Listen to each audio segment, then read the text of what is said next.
जय गुरुदेव। स्वामी जी की कलम से। स्त्री भक्त के गुण। स्त्री भक्त में काम वासना इस तरह से प्रज्वलित रहती है जैसे अग्नि जल रही है। उनका शरीर इतना दुबला हो जाता है जैसे बूढ़ा बंदर होता है। कारण अपने शरीर के वीर्य का पतन इस तरह करते हैं मानो मोरी में गंदा पानी बहता हो। इसी तरह वीर्य का पतन करते हैं। वीर्य शक्ति के निकल जाने से शरीर हर क्षण तामसी रहता है। काम का वास इस तरह से होता है जैसे किसी तार में बिजली समाई हो और ऊपर से रबड़ चढ़ा हो। जरा सी भी रबड़ हटा की करेंट मारता है।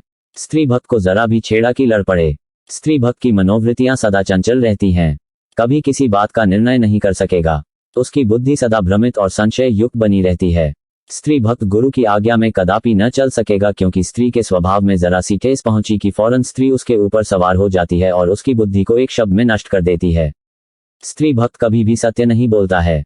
स्त्री भक्त वह सुरत शब्द मार्ग की कमाई न कर सकेगा क्योंकि वह काम के वश रहेगा और सुरत शब्द मार्ग स्थिर मार्ग है। स्त्री भक्त को संतों पर विश्वास हो ही नहीं सकता है। वह सदा संतों से शास्त्रों का प्रमाण चाहेंगे और अपनी बुद्धि लड़ावेंगे। स्त्री भक्त की सूरत नाम के साथ जुड़ ही न सकेगी क्योंकि उसका मन और चित्त इतना चंचल होगा कि शब्द सुन न सकेगा। स्त्री भक्त संतों की सेवा भी न कर सकेगा और जो उनके प्रेमी होंगे उनसे लड़ जाया करेगा और सबको अपनी अकल से छोटा समझेगा। स्त्री भक्त अपनी स्त्री बच्चों का सदा पक्ष लेता रहेगा चाहे उसे नरक में ही जाना पड़े।